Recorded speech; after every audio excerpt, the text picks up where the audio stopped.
Hey, good morning, everyone. Thanks so much for joining me here on this Monday morning. I'm Myra and sorry. We are going live. Kenny Payne is talking about what's next for the Cards. They started early, but let's listen and see how much they have left.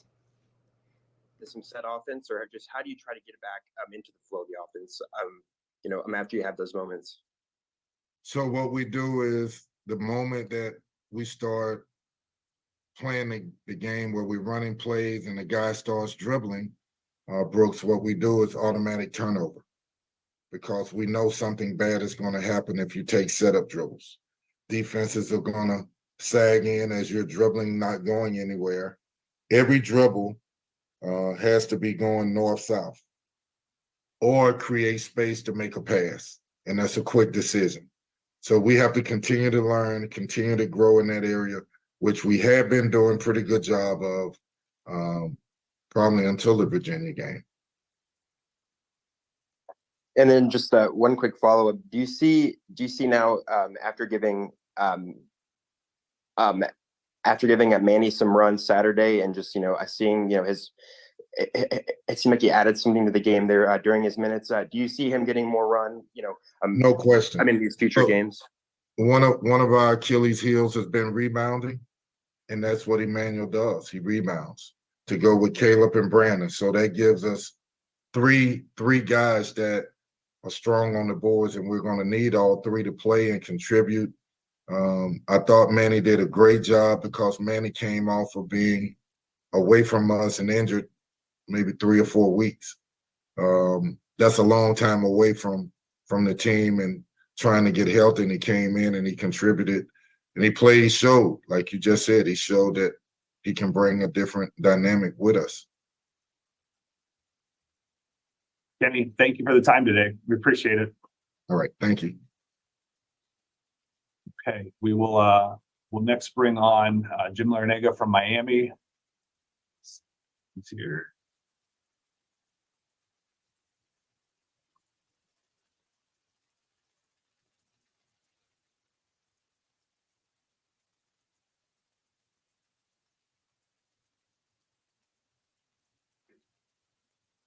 Not just here. Well, just here, right there, actually. Good morning. Hey, yeah, good morning. I'm at practice right now, but it's been hard for me to get my video started. I've been listening to the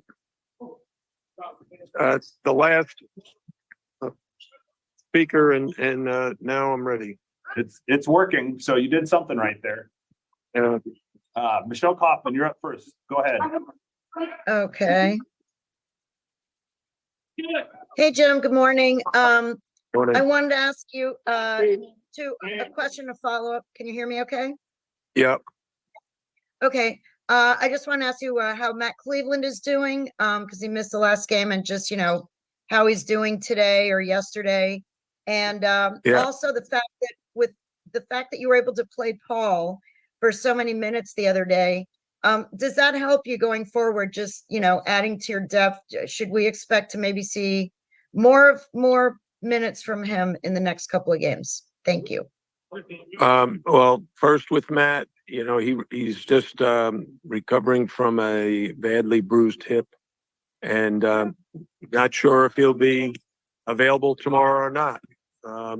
Paul, on the other hand, is practicing very well. He's practiced well all season, but he's stepped in, and his performance the other day will earn him some more playing time. Thank you. All right. Next question will come from Adam Lichtenstein. Go ahead, Adam. Hey, Jim. How's it going? Good. So Norchad came back from that excuse me, the ankle injury last week, and then kind of responded with 2 fantastic games. Just how is he doing physically? Like, has he been limited at all? Is he and just what is it like to have him come back, do that, accomplish those kind of things, and just become live up to the billing he has and the potential he has? Yeah, no, he's practiced. He missed the Syracuse game. He missed the practices leading up to Syracuse, but that weekend gave him a chance to really get a lot of treatment on the ankle, and kind of like last year and going into the NCAA tournament when he sprained it against Duke, he spent a lifetime in the training room trying to improve it, and he did, and he was able to play in the first round against Drake, and he did that the other day, and he was able to play against Notre Dame. Next question from Noah Fleischman. Go ahead, Noah. Hey, Coach, when you look at NC State on film, what sticks out to you when you look at them on film? Well, I think you got to start with DJ Burns, because he's the player that gets the most usage. They run their offense through him a good bit. He can really score, and he can really pass and create opportunities for his teammates. So you got to kind of start inside and then go out. Horn is having a terrific season, so you got to really concentrate on him. And the biggest thing is their defense. They pressure the ball, they're turning people over and creating offense from their defense. Next question goes to Chris Stock. Go ahead, Chris. Yeah, Jim, staying with the turnovers, the 8 was a season low from last game. I know you've been preaching that. Was there signs that you felt like that a low number was coming, either in practices or just the point of emphasis? And then the key for this one, obviously, like you just mentioned.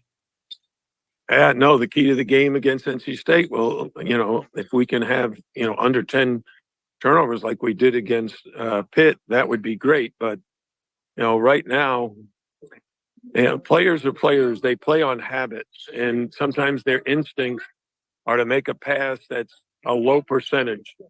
And against teams that pressure, you can't afford to do that because they're pressuring all the time. So, each game is different. Each opponent is different. And the challenges for our players' decision-making is different. So hopefully the guys will do a good job tomorrow night. Go next to David Teal. Go ahead, David.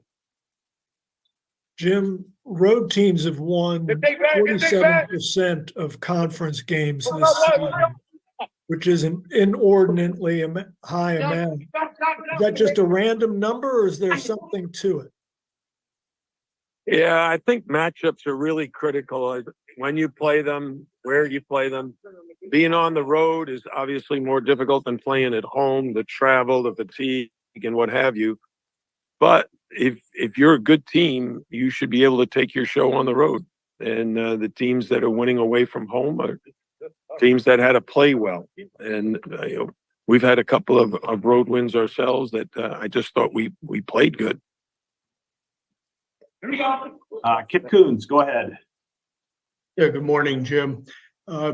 Your role in the ACC, you have the advantage of one of the longer pedigrees in this league. And I'm wondering if you've given any thought to what you would like to see next year in scheduling.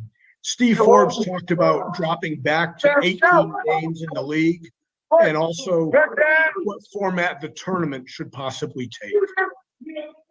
Well, I'm not going to talk about the tournament. That becomes more complicated. But the regular season, I'm an advocate of an 18-game regular season schedule where you play everybody once and your rival twice. And that should give you your 18. That gives you more flexibility in the non-conference. And because the NCAA Selection Committee puts such an emphasis on games in November and December, I don't know why they do, but they do. And I know from our point of view, we're not at our best in November and December. We're trying to get there, but it takes you a while to integrate new players, and with the number of transfers coming in now, it's very, very different. But for me, 18-game regular season schedule, and that tournament you got to figure out. Marcus Benjamin, go ahead. Hi, Coach. Wanted to ask about Wooga Poplar because he was able to dunk the basketball in the last game. So is it safe to say he's 100%, or is he still getting treatment kind of on a daily basis on that ankle? Yeah, the ankle for 1 month from December 29th to January 25th, he hadn't dunked the ball in practice, in a game, or anything. He tried, and he said, no, it hurts. Now it doesn't hurt, but the ankle is still weak, so he's constantly getting treatments on it and doing exercises to try to strengthen it. But he obviously is much closer to 100%. I wouldn't say 100%, but close to it. All right, we'll go back to Adam Lichtenstein. Go ahead. Hi again. So I was just looking at the numbers real quick at like the average minutes per game, and obviously, Keyshawn, Michael, Paul, they've all had some decent playing time. Just how has that freshman group kind of come along in the course of the first kind of half or 2/3 of the season so far? Well, first of all, Keyshawn has moved into the starting lineup and has progressed just about in every category of the game, especially at the defensive end. I'm really impressed with his basketball IQ and his ability to listen and learn. On the other hand, Michael Nowaka was a little bit slower, and I've spent an inordinate amount of time with him on the court, off the court, in my office, watching video, trying to get him up to speed. And in these last two games, one where he replaced Norshad Omir in the start lineup and played like 30 minutes. And then the other day against Pittsburgh, where he did exactly what we needed him to do. So he's making steady progress moving forward now. And that's why I said a minute ago, like, you're not as good when freshmen are coming in and they got a lot of things to learn. And then Paul Jobay has been a very consistent performer in practice, but he was behind some sophomores. And now he's kind of made himself available by Matt Cleveland in his injury, because in practice, oftentimes Paul Jobay will be going against Matt Cleveland. So it's nice to have a guy. He's got a little more versatility than AJ Casey, and he's got the same size and athletic ability as a Christian Watson. So we wanted to try him, and he did a terrific job in the minutes that he played. He was a plus 13 the other day. That tells you how happy I was with his performance. Coach L, thank you. Appreciate the time. Thank you. All right, we'll have about a 10-minute break now, and then Kevin Keats will join us at 11:10.